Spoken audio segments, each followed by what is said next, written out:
Hey guys, it's Punter here.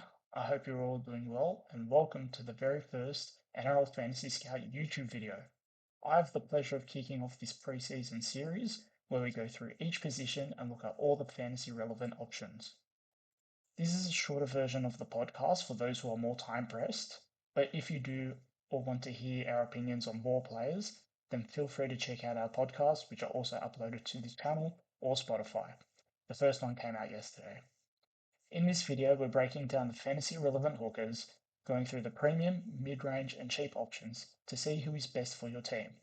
Without further ado, let's get into the video. First, to start off the premiums, we're looking at Harry Grant. He comes in at 645k, priced at 51 points, and is one of the more interesting premium hooker discussions this year. His fantasy average has declined every season since 2022, from 60 to 57 to 54 and now 50.7 average. It naturally raises the question of whether a bounce back is coming.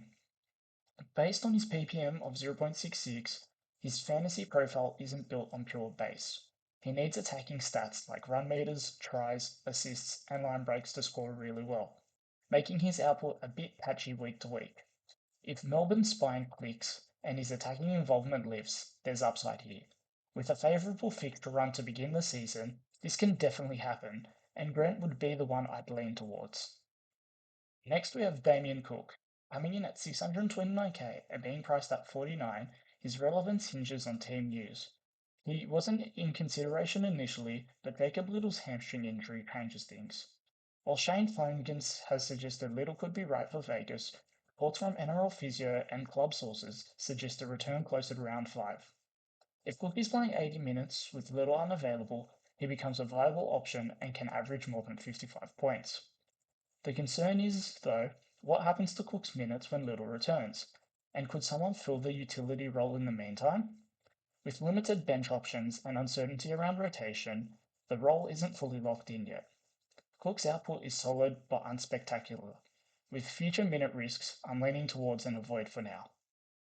Another premium option to consider is Reece Robson. After moving to the Roosters, he's priced at 45 points.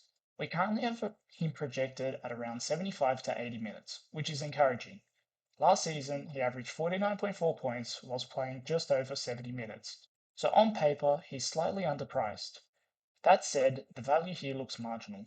You're probably looking at around 4 points of upside if everything goes right, which isn't a huge margin when you're spending close to 600k.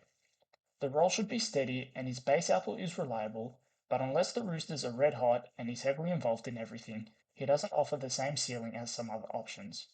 Robson feels like a safe, solid pick.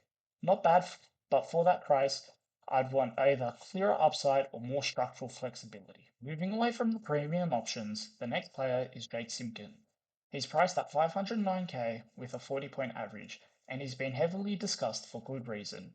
With Tavanga and Shankam Tong leaving and Croker retiring, there's a clear opportunity for an 80-minute role where he averaged 53 in last year.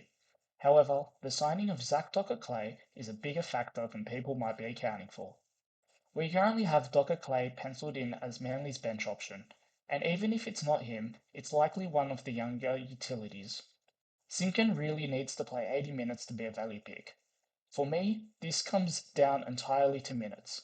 I'm interested, but trials will be crucial to confirm that there's no bench threat. For now, there's better options at this price range.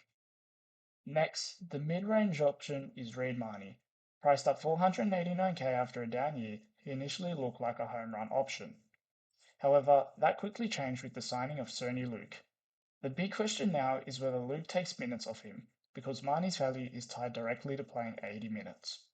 Historically, Marnie averages in the high 40s to low 50s when playing full games, and last year he averaged 46 points in 80-minute performances, meaning he's at least 10 points undervalue. Even if he plays 70 minutes, he still has 6 points undervalue, which is enough to make a decent amount of money. Hence, whilst we have to wait and see the Sony Luke impact, Marty remains a great option for your sides. Next, someone who's surprisingly being mentioned in 2026, Chris Randall is priced at 487k. Having the hooker mid-dual position, he has unexpectedly become fantasy relevant. A series of events have opened the door, with news showing Randall moving into the lock role and Tino shifting to prop. And Jolliffe's ACL injury further boosts Randall's case. For Randall, it's all about minutes. His PPM isn't elite, so ideally he needs 65 minutes or more to be a strong option. Around 60 minutes is borderline. Here, the Titans' bench makeup is key. If they carry a utility, Randall becomes very appealing. If they go with a 4-forward bench, I think he can be skipped. With Tino and Fodawaker expected to play big minutes, there is opportunity. He's a viable option, but is very role dependent.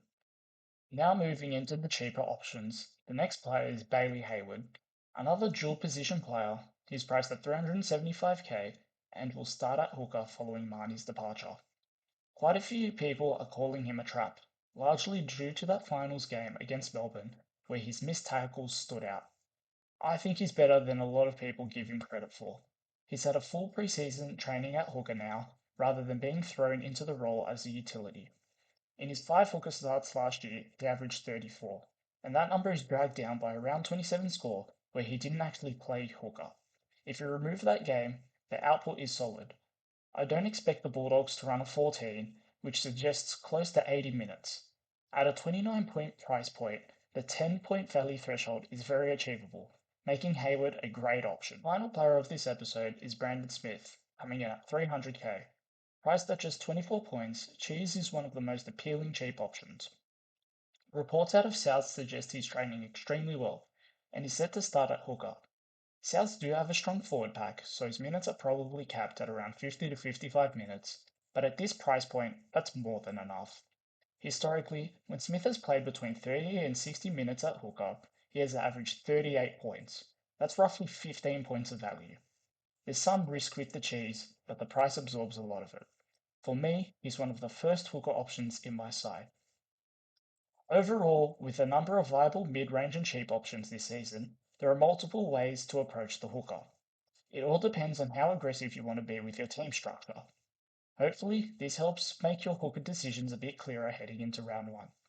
Thank you all for watching our first ever YouTube video and the first of this series. Please like the video, subscribe to the channel, and make sure to share the video around. Follow all our socials down in the description below. Please leave any feedback for us in the comments or suggestions for content you want to see in the future. But for now, we'll see you all in the next one.